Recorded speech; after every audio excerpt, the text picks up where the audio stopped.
Pap smear test అంటే ఏంటి? అది ఎవరిలో చేయాలి?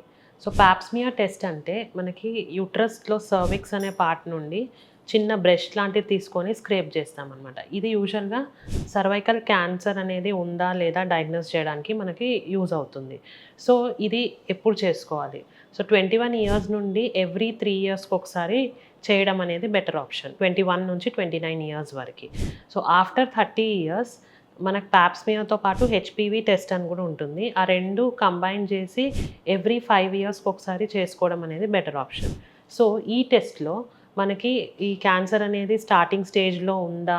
లేదా? లేదా ఏమైనా అడ్వాన్స్ స్టేజ్‌లో ఉందా? అనేది మనకి తెలుస్తుంది. ఇది మనకి ఎర్లీ స్టేజెస్‌లోనే డయాగ్నోస్ చేయడం వల్ల ట్రీట్మెంట్ అనేది చేయడము, కంప్లీట్‌గా క్యూర్ చేసుకోవడం అనేది పాసిబుల్ అవుతుంది కాబట్టి, ఈ టెస్ట్ మనం సింపుల్‌గా ఏదైనా ల్యాబ్‌లో వెళ్లి చేసుకోవచ్చు కాబట్టి it's a better option to screen for cervical cancer.